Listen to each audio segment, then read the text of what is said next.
Now let's move to the next great thing in thinking particles, and that's referencing. And to explain you basically what referencing is, I'm gonna open up a little paint here. So let's imagine we have a particle here and completely different particle here. So let's imagine we can establish a link between this particle and this particle. So this particle always knows that this particle is the one that it's referencing to. So let's say this particle moves, for example, or changes group or anything else. This particle will still retain the link to that particle. So it will always know which particle it's referencing, and it can find it in all the other particles, despite any movement or groups changing or particles getting deleted from the group or any other kind of events. And that's obviously a very powerful thing. So I'm gonna create my particles again. And since we are doing that all the time in the same way, I'm just gonna be using black boxes from now on. And if you go here in the black boxes generators, you see that you have born surf, which actually creates particles on a surface. And you see that's the stuff that we have been doing all the time. A node, surface position, and the positioning, in this case in a particle data node. So I'll just need to pick up the node. And you see here I have pistol shot, some particles, and I can send them to a group, and that's it. And of course that's the way you will do it in a practical situation, since you don't need to create the same nodes over and over again. Even if that's not exactly the setup that you need, it would be much easier for you to just, for example, kill off the nodes that you don't need instead of creating this stuff all over again. So let's say this is our generate. And then in the next dynamic set, I'm going to show you something new. And it's in the dynamics, and it's called orbit. And you remember that we created some kind of a swirly orbiting motion before with the first node and its radial modes. But actually thinking particles has a dedicated orbit node that can give you a lot of controls over here on how your particles orbit. So I'll need to pass a particle group to it, like that. And you see that when I put some reasonable settings, like some speed, some phase variation, some distance and distance variation, I get quite a nice orbiting effect. And that's quite a useful node. It's very convenient. You can also see that I have position and alignment over here. And for example, if I pull up a node to get this point, I can wire its position and alignment.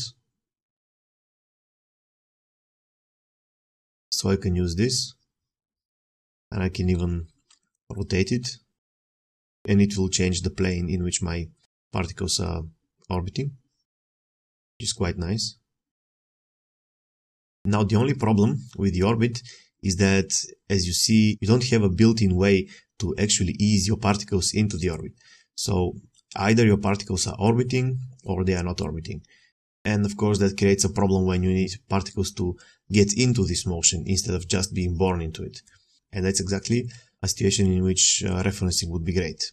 So the trick that I'm gonna do is to go into my generate, and I'm actually gonna create another set of particles with another position born. So I'm gonna wire it the particle. So I'm just gonna copy the particles, and I'm gonna say pistol shot 1, which will simply mean that I'm gonna create a copy of my particles. So what I'm gonna do is that I'm gonna send them into a new group, which I'm gonna call guides.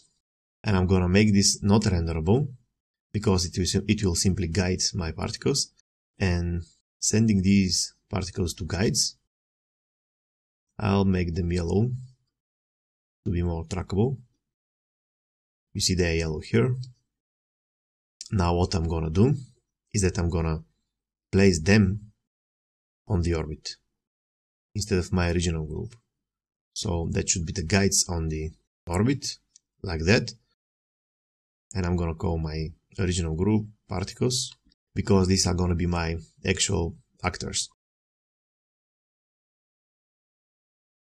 Now to actually set up the referencing, I'm gonna go here again, and I'm gonna pull up my referencing operator, which is here in the reference, and I'm gonna use set reference, because I'll need to create the link first.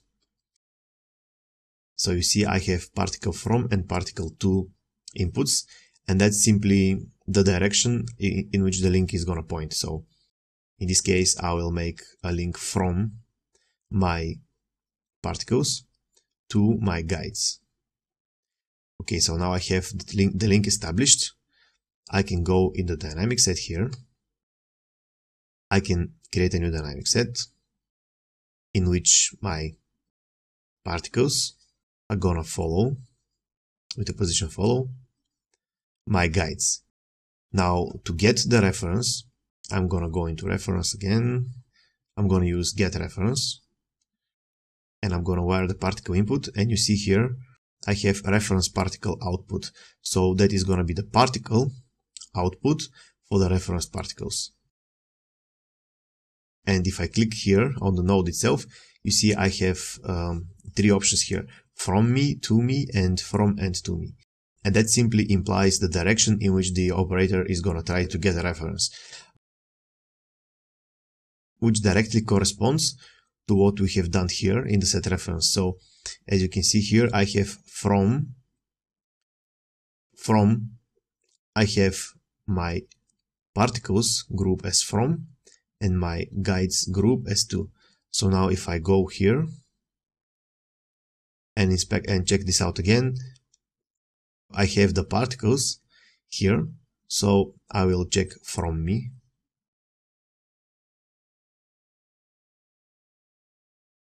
I have the particles here. So if I simply connect particle and the position here like that, in the position follow, I can check some spring, like for example 50 would be fun. So now if I see what happens, you see that my particles are gonna follow the guides. And I have a slight problem because my guides have quite a limited lifespan, which is easily fixable. And now you see that I have my desired effect accomplished. I can possibly tone it down a bit, something like this.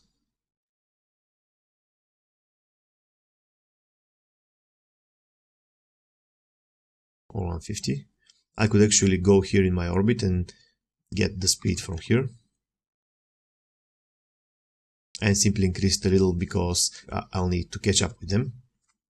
But anyway, you see it working. I can even go into position follow and lock the z-axis. So my particles are gonna orbit in their original z positions. Because I have my particles here connected, I have the from me. And that's because here in the set reference, I have the particles connected to the from. So if that was vice versa, I would need to switch here to me. And we are actually gonna do one more very cool example in which we are gonna do a little more with referencing, and you'll see that both these are actually very handy. So now in this next example, we're gonna actually build quite an epic system. And what's gonna happen is that you see it, I have prepared some kind of a terrain here. It's a little valley with some peaks. And there, on the bottom of the valley, we're gonna have some standings for buildings, some standings for the bad guys camp. And here, in the lower right corner, we're gonna have a squadron of dive bombers. So what's gonna happen is that the dive bombers are gonna fly into the valley, they're gonna acquire the targets, which are gonna turn yellow, then they're gonna go for a dive, they're gonna drop their bombs. Some of them are gonna explode early because they're not gonna drop them extremely accurately actually. And whenever a bomb goes off in a specified distance from a targeted building, it's gonna just vanish here. You see a small explosion. And then the bomber that dropped the bomb will go up like that. And because not all of the acquired targets are gonna get destroyed, you see some of the bombers are gonna come back. They're gonna do another run, in which they're gonna destroy their targets, and all of them are gonna leave the valley. And that is gonna be entirely procedural and a very cool system. if I just enable my trails here, you'll see that they paint out quite a nice trail. So that's them when entering the valley. They are doing their bombing run. You see here they are having a nice curve, turning around, bombing the other targets and then leaving. While the other guys that have already destroyed their targets are living here in their original trajectory. So it's quite a cool system, and while it's a bit complex, it's gonna be really fun to build, so let's jump on it. So first, of course, we'll need a nice plan, and I'm gonna analyze the behavior of one of these bombers and what's going on. So first, we're gonna have the guy cruising, just looking for a target. It's gonna be our first state. So I'm gonna write here, first cruising. Then if my target is over here, let's say, the bomber will need to go from a cruise into an attack state when it acquires the target. So he'll need to acquire, then he'll need to attack, then here he'll need to drop the bomb, then after that he'll need to go up into a recovery to recover his altitude, P5. And then at the end of the recovery, he should decide if that target is destroyed or not. So meaning, should he go for another run or not? So at point 6, he'll need to decide. Then eventually at 7, I'm gonna go for a new run. When eventually he destroys the target, he's gonna go into 8, which would be leaving the theater. So that sounds like a plan for the bomber, and the other elements like the explosion are going to be quite sketchy, because what the cool thing in that example, the actual bombing action. So what I'm going to do is that I'm going to take all these 8 states, so I'm going to have dynamic sets which are going to define behaviors in each state, and I'm going to pass my particle from state to state upon a certain condition. So here is the basic setup, and I have just done the grunt work, so I don't need to bore you through mindless details. And if you look at my TP setup, you see I have my bombers here created on this position object. I have just used surface position and the vertices of this object to create my squadron. And I have created all the states that we discussed: the cruising, attacking, bombing, recovering, rerun, and exit in the bombers group. I don't have the acquiring stage because it's actually quite easy to accomplish without a separate group. I also have created a group for the targets, and you see the 3 possible states of a target, which is unacquired, acquired, and hit, which in our case is simply gonna make it disappear. But of course that's just a placeholder, and you could use this group to create some kind of a destruction effect. I also have a group here for my bombs and explosions, and here I'm gonna be putting the bombs that my bombers drop and the seeds and trails for the explosions. I have also made the terrain here, a simple modeling task really, and I have placed my targets on the bottom of the valley by simply assigning material ID 9. As you can see here, they're placed on material ID 9 to the polygons on the bottom of the valley. So now we can start. I'm just gonna hide this guy for now, and I'm also not gonna use this much bombers. It's gonna be much easier to create my effect with just 1 and then increase the number. So I'm just gonna put 1 over here, and one thing that I will do is to create a trail so I can visualize the trajectory of my bomber. And I'm gonna simply spawn from my bomber into a new group called trail. I'm actually gonna call it trajectory, so it's really obvious what it's being used for. Again, 1 pistol shot per call, sending it to trajectory with no speed. And of course make trajectory my favorite red dots. Okay. and name it.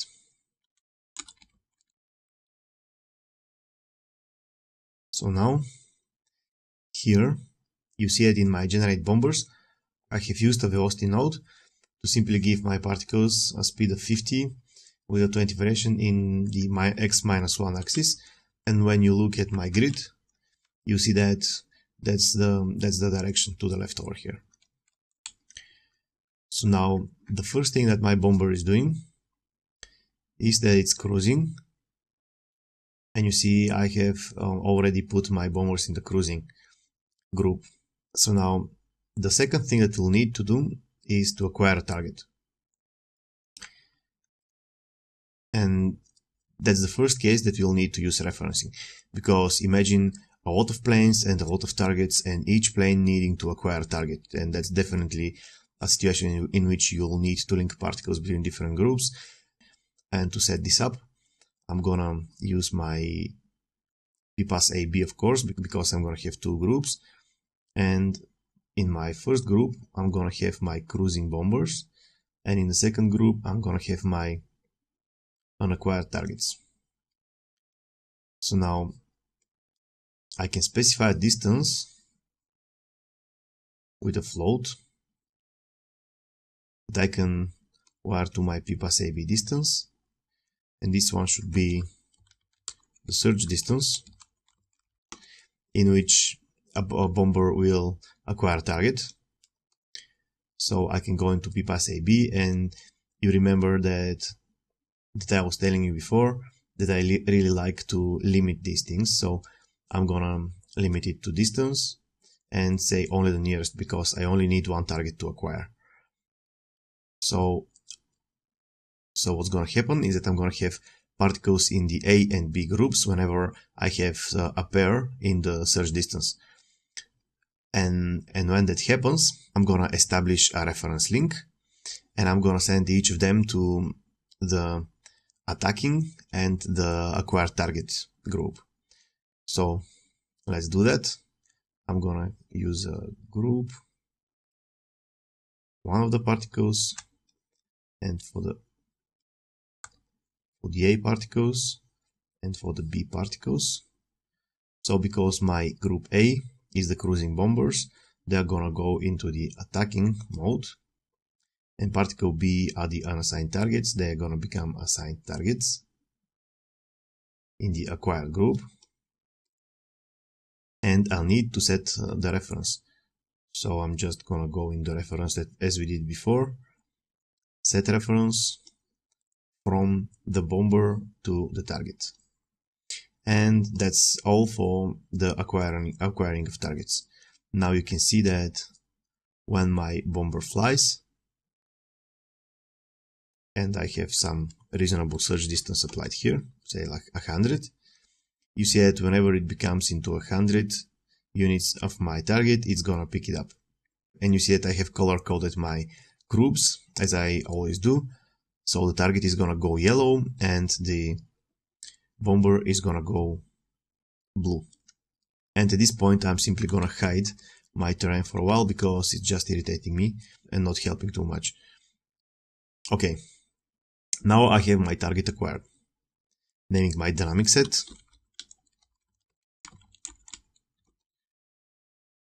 And I'm just gonna try it with my final number of 20 bombers to see if that's gonna work for many. And you see that 20 targets are getting acquired. So far, so good.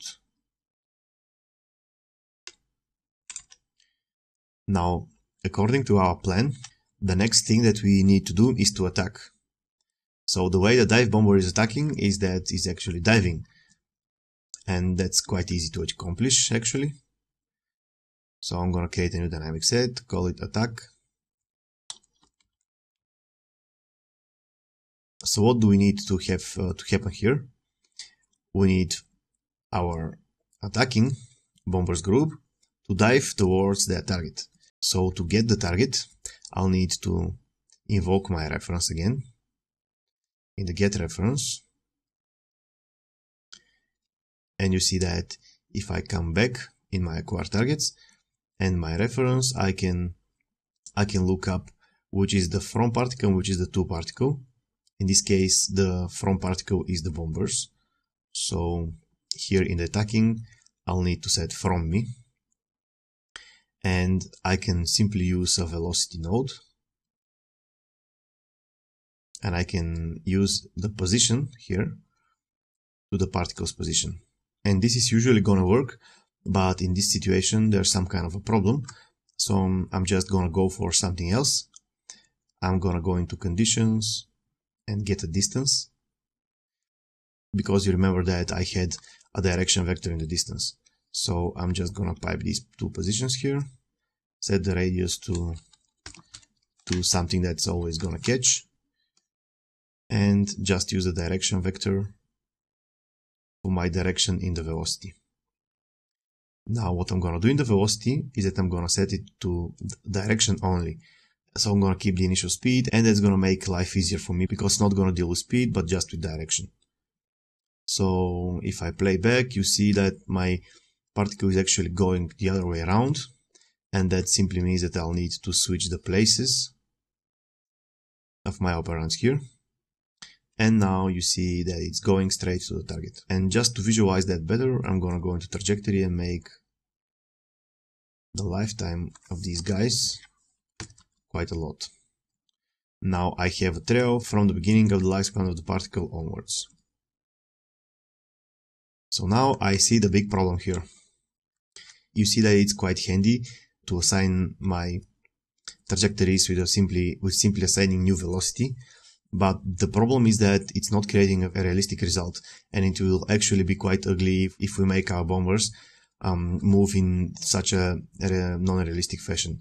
And that's again another case in which referencing can help. So what I'm gonna do is that I'm actually not gonna render this guy as my bomber. I'm simply gonna use these bombers as guides. So I'm gonna rename these, and I'm gonna create a new group, which I'm gonna call bombers geometry, and I'm gonna put my actual particles in this group. So at the place I generate my bombers, I'm gonna spawn from them a copy in the bombers geometry group,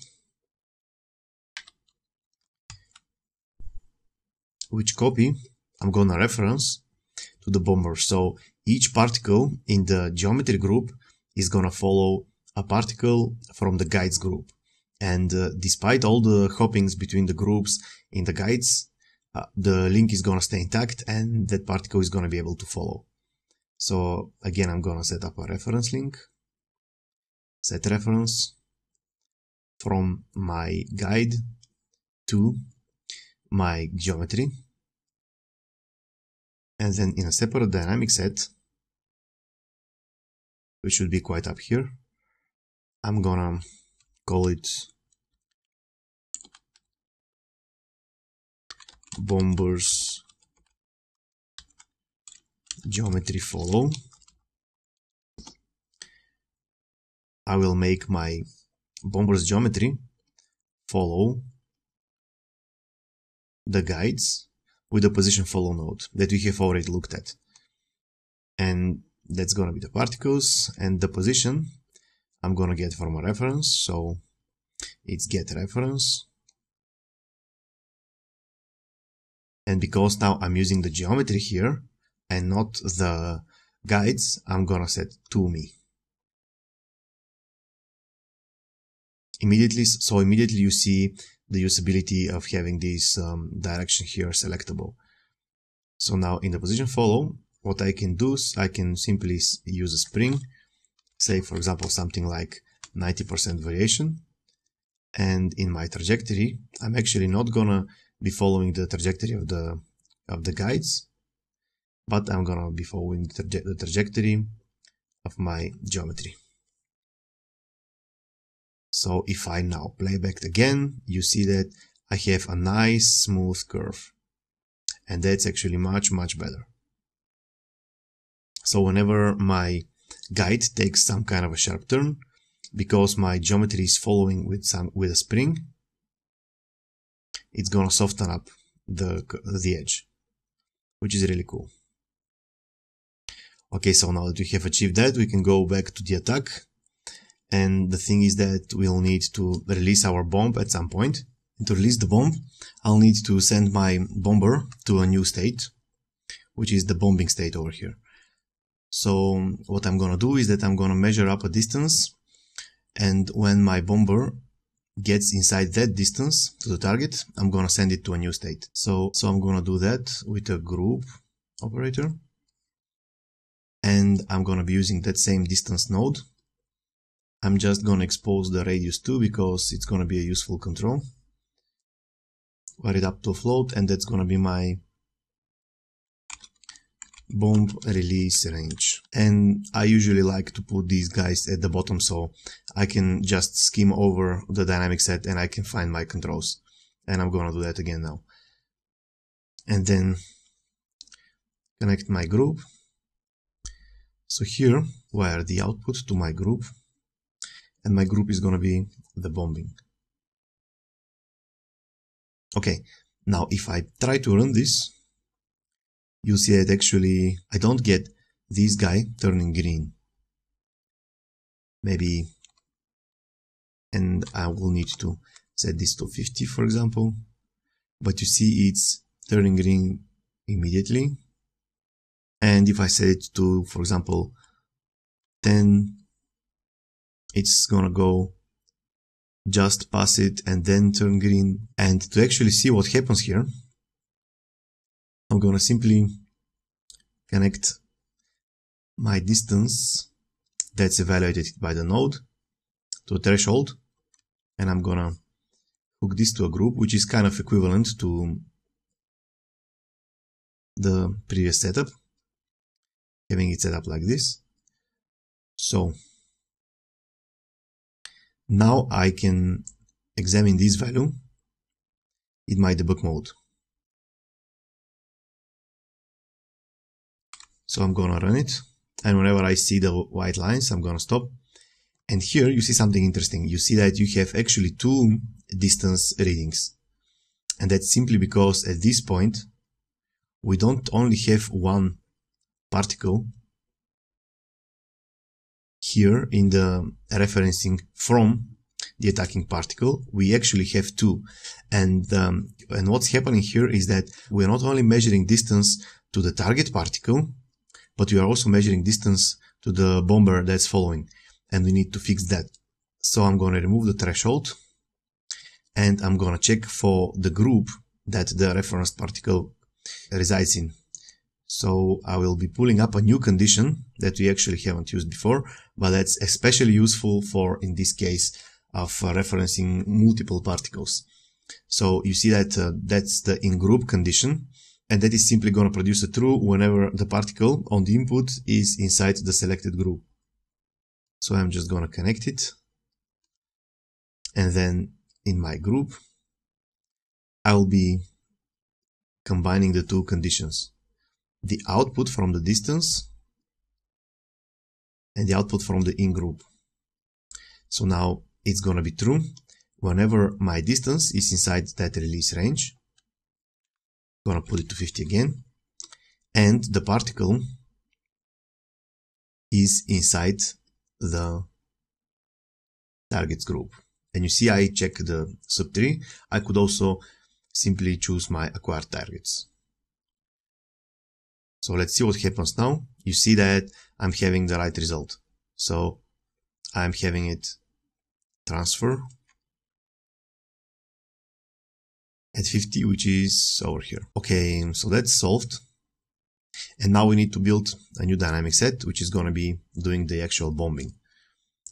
So that's going to be bombing. And what should happen here is that I first need to create my bomb. So I'm going to get the bombing, and I'm just going to spawn the bomb with the position born.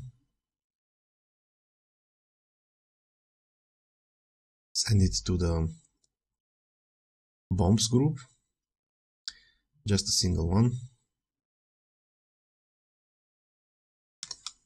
We're gonna be using lifespan.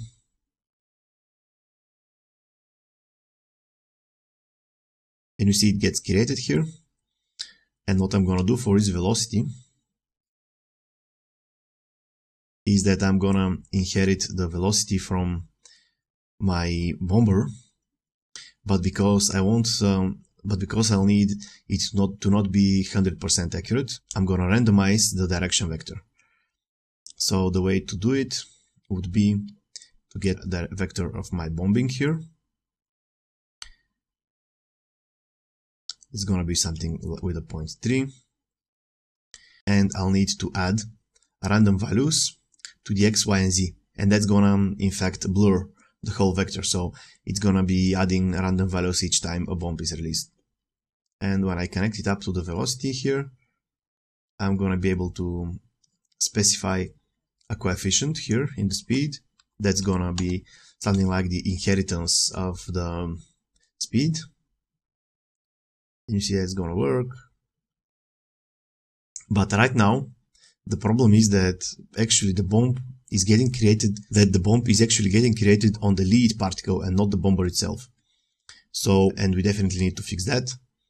So I'm gonna get a reference again, and from my bombing, I'll need to get the particles referencing, and from the bombing, I'm getting the reference, and I'm gonna be passing this particle to position born. And again, we have the same situation in which we have two particles actually referencing the bombing. So I'm gonna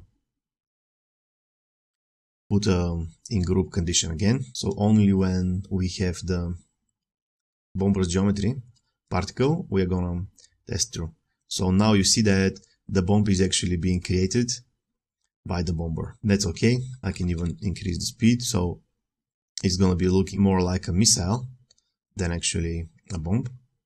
But at 1 and some gravity, it's gonna be behaving a bit like a bomb. Okay, so then we can focus back to the randomization here. And what I'll need to actually do this randomization and the blurring of the vector is to add random values to the x, y, and z axes per particle.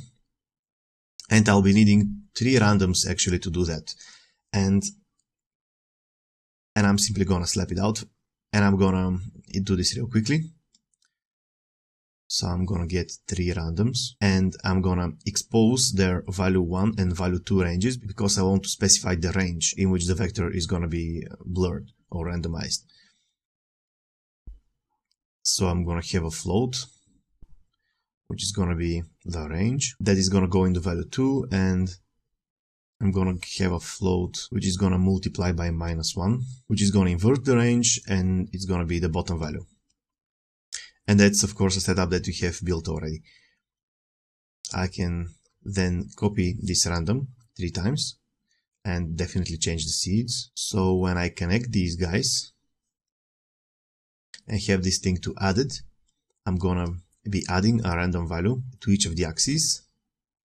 I'll just need to connect ranges. And if I want to do it per particle, which means per bombing, I'll need to connect the particle. Okay, so you see that's the setup. And the range, for example, can get to, let's say, to 5. You see with a different range and a different seed, for example, here or here. That should be visible over here. Z is changing, or the Z is changing. I'm gonna get different offsets for my bombing, and when I think about it, this actually is gonna be working to randomize any kind of vector within any kind of range, and that's the very kind of situation that I would like to use a black box and have that stuff and have this thing as a reusable component. So I'm simply gonna select all these guys and I'm gonna cut. I'm gonna create a new dynamic set. Rename it probably to blur vector. Then I'm gonna paste my nodes and I'm gonna create my black box. So first I'll need the particle input, and let's not forget to make our randoms generate once per particle. Then I will need the input vector, and then I'll need the range. And I'll simply make this guy multiply by 1, as I showed you before. And on the output, I will simply have the output vector. So now I'm gonna rename these guys. Particle will be OK. Vector will be renamed to input vector, and that value here will be renamed to range. And the output is gonna be the blurred vector. Okay, so like this, I can simply click save, and in my scene files for the intermediate chapter, I'm gonna save this as the blur vector, and again I'm gonna click no for groups because I'm not having any group nodes here. So when I go to the parent, you see that I'm gonna have my black box here, which is nice and neat, the blur vector, which I can pass the particle, the input vector, the velocity here, and just create a float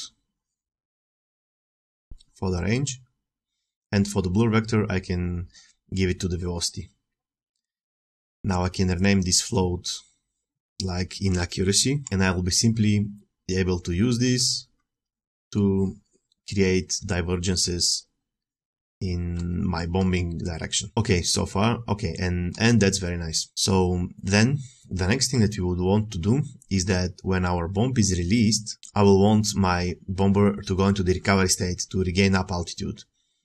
And that's that state over here, recovering. So I'm simply gonna have a group node and wire it up, and that's gonna send it straight to the recovery state whenever all this stuff is done. Okay, new dynamic set for the recovery. Now here, what I'll want to do is to regain up altitude, and the way to do this would be quite interesting, because right now I'm not having any information about, because I'm gonna be having my particles in all kinds of directions. I'm not going to be able to easily specify a specific point, for example, that they will need. But I could simply take their velocity and add up some z to that. So I'm going to use the velocity in the direction mode only again. I'm going to take the existing velocity here, and to add to it, I'm going to pipe it to a 0.3. So I can create a float that is going to be adding to the z value of my velocity, and I can call this float climb rate. So now the value here is going to define how quickly it's climbing. Check it out. So when I have it at 1, you see I have my bomb released and my bomber starts climbing. And the cool thing is that I'm going to have a gradual effect, which is not really necessary because I'm smoothing the trajectory anyway, but that's something that I'm getting for free. So what happens here is that I'm having z of 1 added every time my velocity here is calculated. So if I, for example, increase this, I will make my bomber climb steeper. Okay, so I think that one is good. That should be my recovery. But before we proceed further, we'll need to create the bomb impact.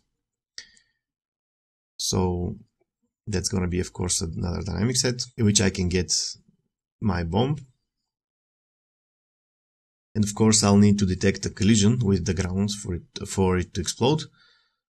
So I'm gonna unhide all and get my grounding. I could also be calculating the distance between the bombs and the targets, but that's actually not gonna work with my inaccuracy setup. So I think it will be better to have them collide with the ground.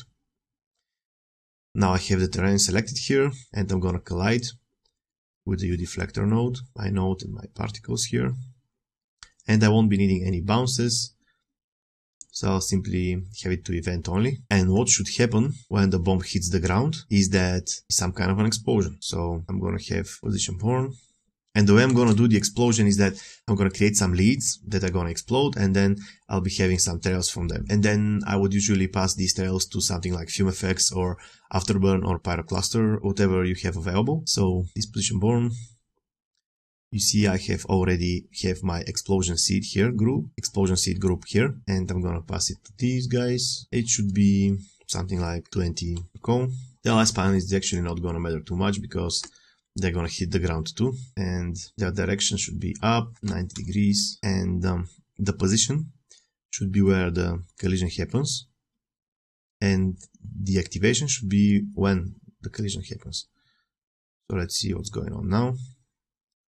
You see I have that thing here, which is the detection. Now I'll just need to have some speed, like this for example. Some variation would be nice too. So that's my explosion, and I'll need some gravity. And in the next dynamic set, and I'm gonna call this dynamic set explosion create. Actually, I'm gonna have a nested dynamic set for the explosion because I'll need some more to doing. I'll need the trails, I'll need the gravity on the leads. So I'm just having a new dynamic set, calling it explosion. And I'm gonna nest the create inside. So a new dynamic set. So here I'm gonna take the explosion seed, apply some gravity to it, and kill it when it hits the ground. So the gravity is quite familiar setup, simply a force pointing down. And at this point I'm gonna go into my trajectory and switch from the bomber's geometry to the explosion seed.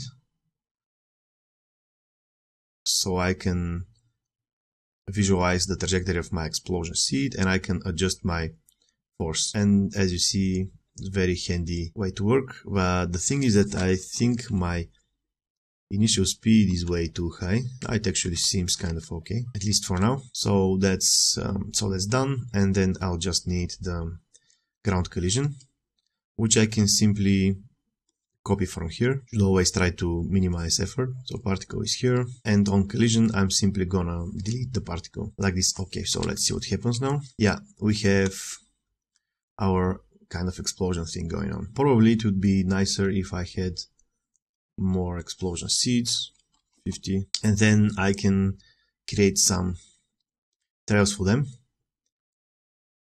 which are gonna be the actual trails. So I'm gonna return to my bomber's geometry here for the trajectory following, and I can create some trails for my bombs, for my explosions. So again, that's gonna be a position born, and I have prepared already the explosion trail group. And I don't really need any speed here. Maybe some of the speed of my particles.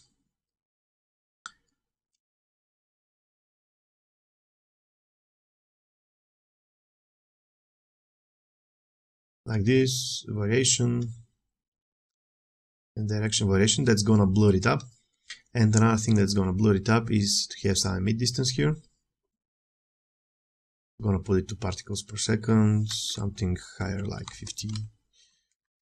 So you see here we already have something more of a cloudy.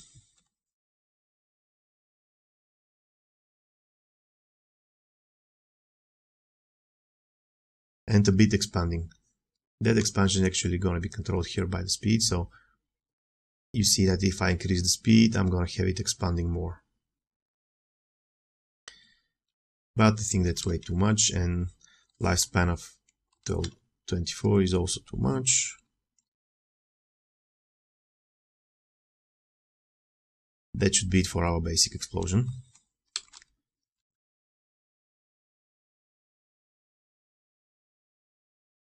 So with the explosion, okay, I'm gonna rename the set explosion trail, and now I'll need to decide what happens with the target particle. I should actually do this here in the create explosion. So what I need to do is to decide if the target is destroyed or not. That should be actually quite simple. If the explosion is close enough to my target, it should be considered destroyed.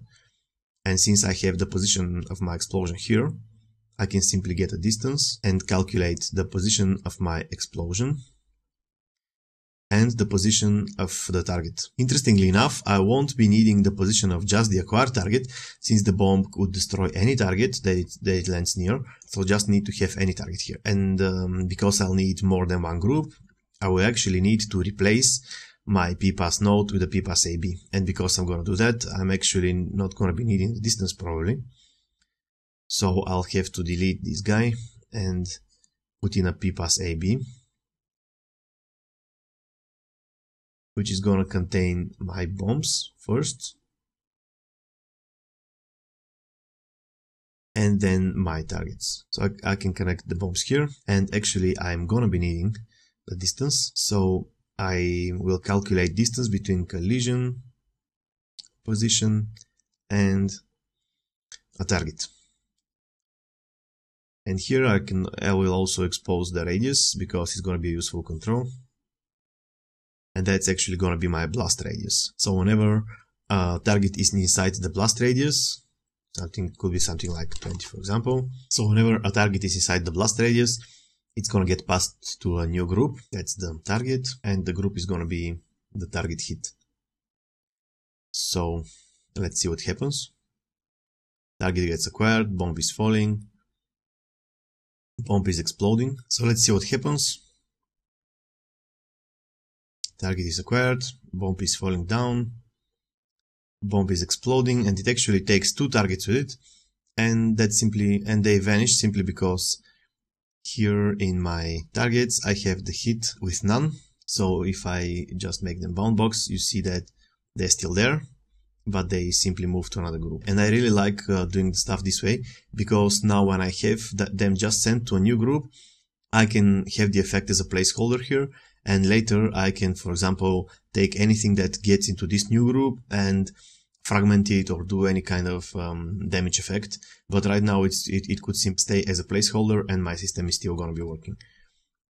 So you see, for example, that if I diminish the blast radius to 10, this target is not gonna get affected. And you can do stuff like randomize the blast radius, or for example, randomize the size of the explosions and make bigger explosions have bigger blast radius. But I'm gonna leave that to you.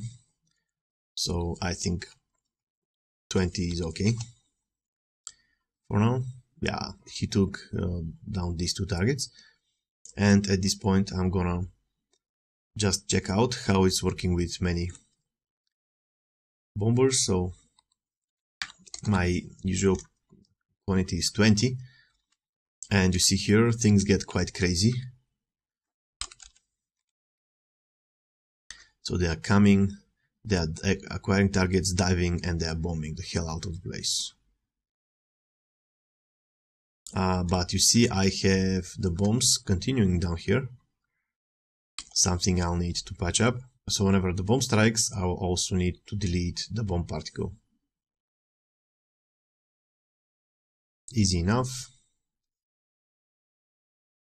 by connecting it to a collision.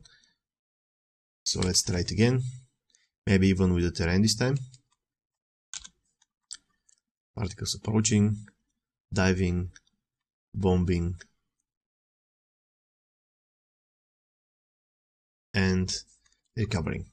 Okay, so we don't have bombs left over this time, which is okay, which is nice. And I can try out my inaccuracy setting here. So let's put it to 5.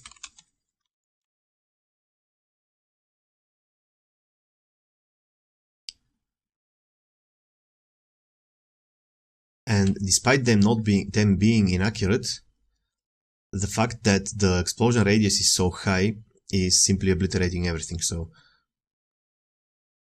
I'll make life a bit harder for them. I'm gonna diminish the blast radius to 10. Now let's see what happens. You see, they're gonna drop their bombs, but the ones that are not too accurate are not gonna do anything. And I'm gonna have 5 targets left behind, which is cool because that's exactly what I want. I want to be able to make them return. Now my explosions, I think, are a little big.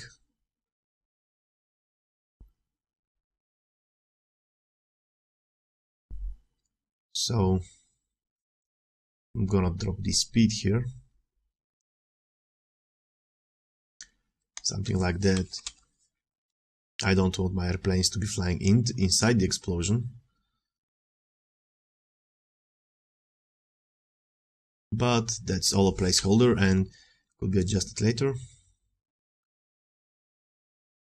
Maybe my force is a little strong. Something like 50.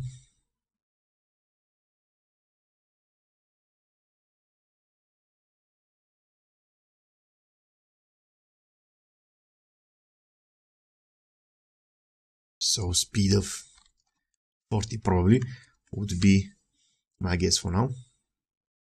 Yeah, that's more like what I imagined. So I think we are kind of done in this phase. So now that we actually have one bombing run completed,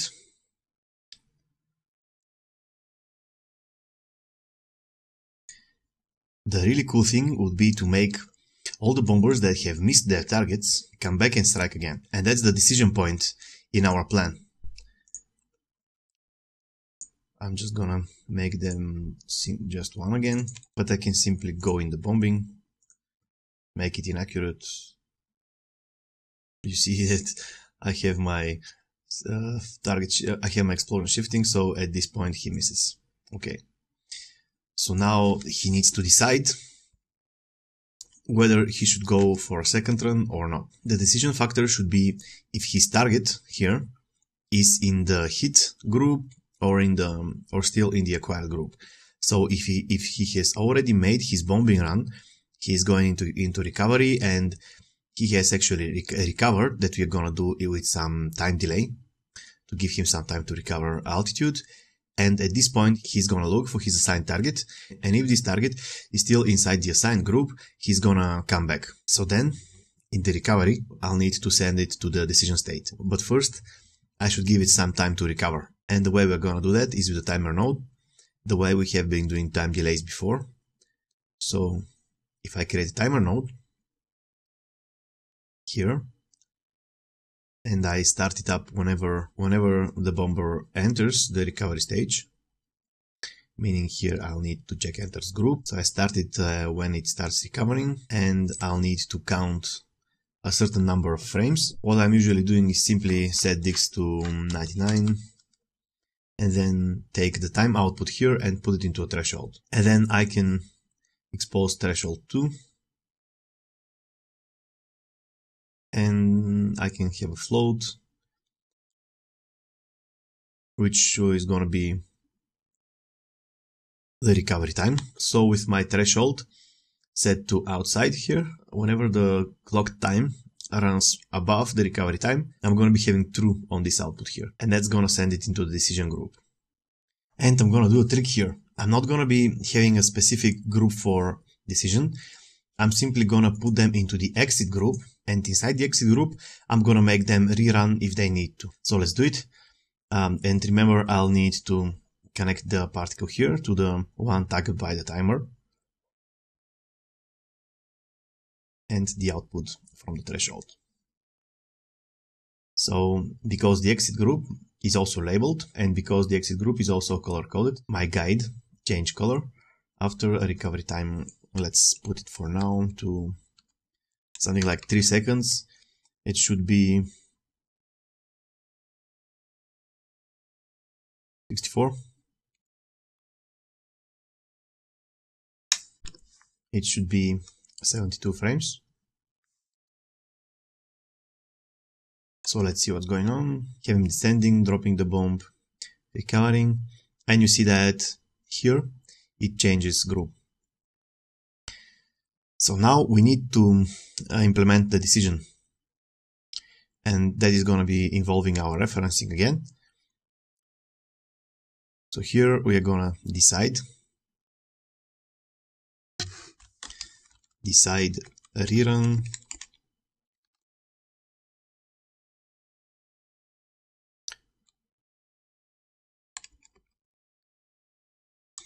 if rerun. So the way I'm gonna do this is that I'm gonna take all the bombers in the exit group. I'm gonna take their reference particles, and every one of them who has a reference particle that is still in the acquired group with the in-group condition is gonna go into the rerun group.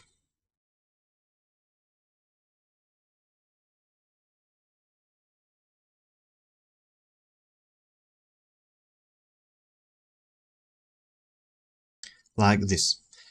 And you see that, for example, our guy here is now not gonna go into the gray group, the dark gray one, which was the exit group, but it's gonna go into the pink group, which is the rerun, which is very cool.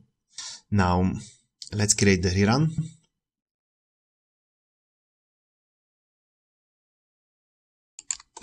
Now it's going to be very simple to do.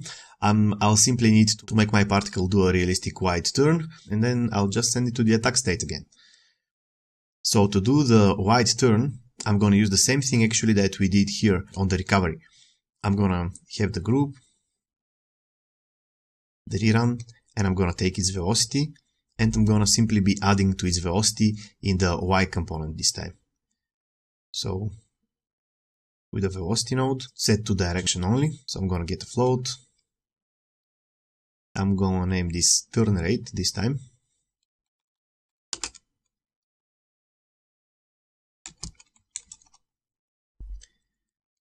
And this is going to go into the velocity. Now let's see what happens with the turn rate of 1.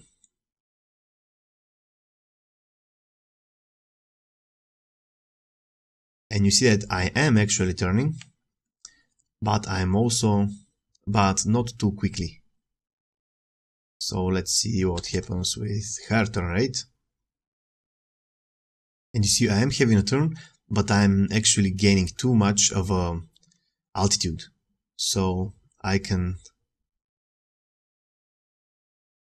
do something like have a float here, which I'm gonna multiply by my turn into the z, and I'm gonna multiply it by minus, for example, 0.5. So you see that in this case, I'm having my turn rate, and it's making my particles turn, but it's also making my particles hold on or even lose altitude.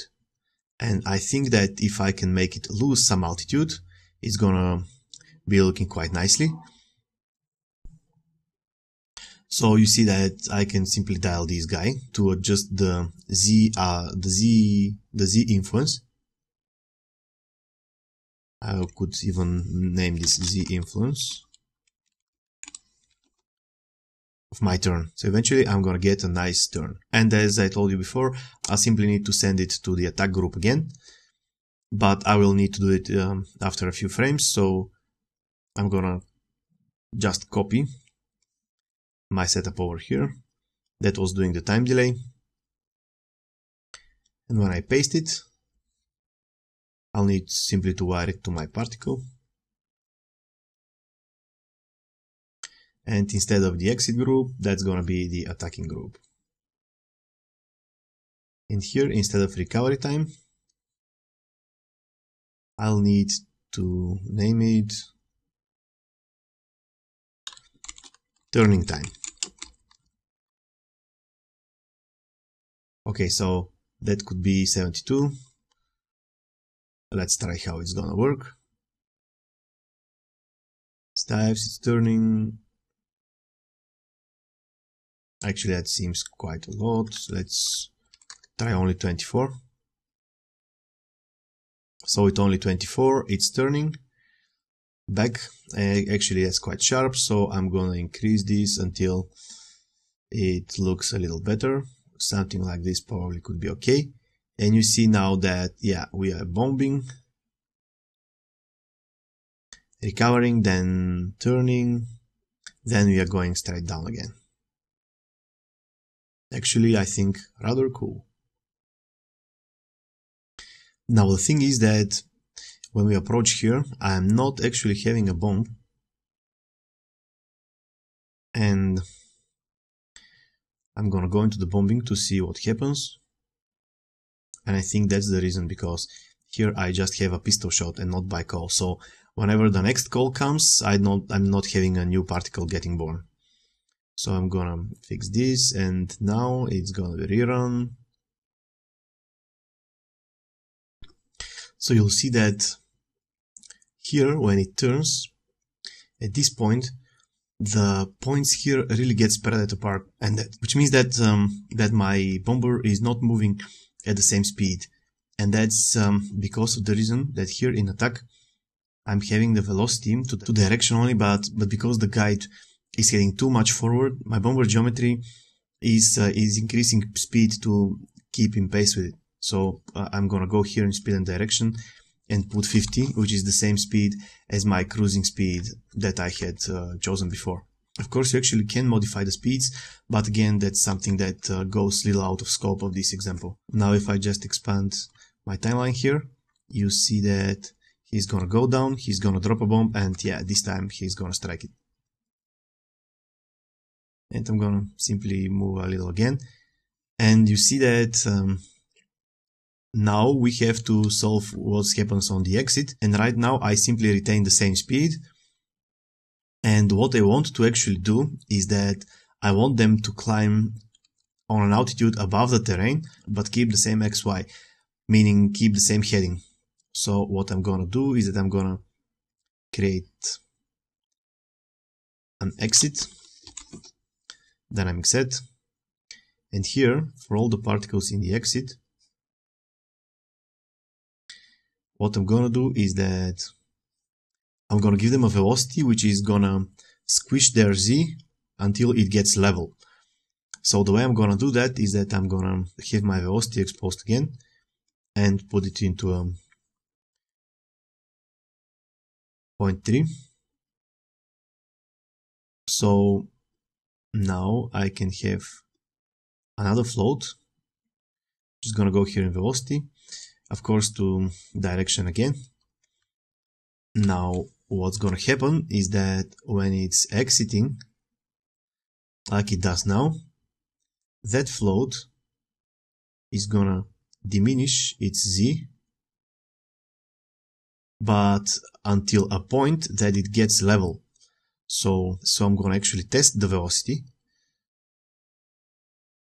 with another 0.3 and the threshold, and whenever that z value drops below 0, like in the range of minus a lot and 0, so when it gets inside that range, so when it gets below 0, this guy needs to stop working, and I can either click inside here and set this guy to invert, or I can simply click off outside, click off inside, and what's happened is that he's gonna level. Again, what this is doing is that it is gonna gradually remove the z component of the velocity until it gets 0, and then it's just gonna leave it.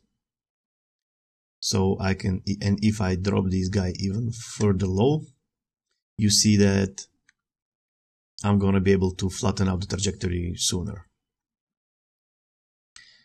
So now, if I try it with all my bombers, 20, you see I get quite the nice result. Of course, I have some interpenetrations with the terrain here, which in this case over there, I can simply solve by making their z flatten a little less steep. So they're just gonna climb above the mountains, like that. And I can run my simulation. You see my particles, they are getting down, they are bombing their targets. Some of them missing, they are raising up. These guys are turning. They're going for a second bombing run. Couple of them miss again. And they're gonna be returning for a third run until they hit their targets. We're actually gonna look at a way to remember, for example, how many bombs the airplane is carrying, and simply abort its mission when he doesn't have enough bombs, but that's gonna have to wait for a little later video. Right now, what I can do is I can go into my bombing, make them possibly a bit more accurate. And one more thing that I could do is that I noticed when I have a single bomber that when I'm creating my bomb, you see it actually gets created a little higher than my airplane, which is kind of irritating actually. And what I can do is that I can go in here where my bombing happens and I can fix that. I can simply create it not in the precise position of my particle, but a little lower.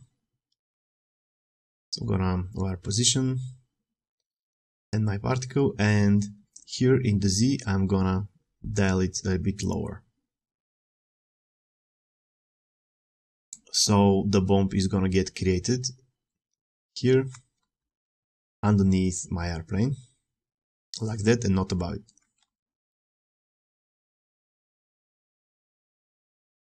Another thing that I could do is to actually not take the velocity of the guide particle, but take the velocity of the geometry of the airplane. So instead of having the input vector at my bombing guide here, I could use a particle data helper to get the velocity out of my reference particle, and I can wire that up instead. So now if we check out what's going to happen, that kind of looks a little better, I think. I could even put some gravity on my bombs, and I won't be able to do it here because the particle here is going to only be passed on the birth time, but I can do here in my explosion because I have even the P pass AB the bombs on the first place. So I can go in dynamics and give them a bit gravity.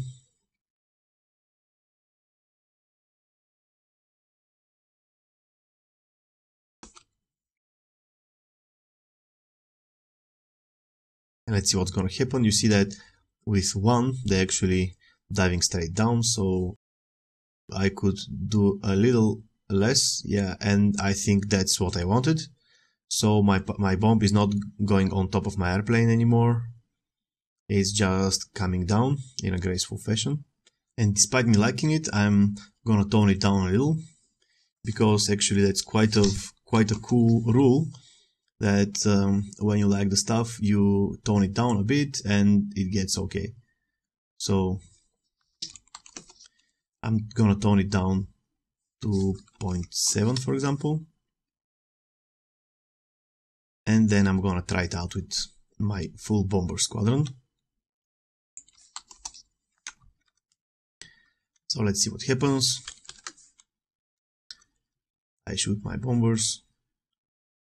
They're going for the kill. See, lots of targets get missed, 3 actually, and 3 of my bombers are coming back.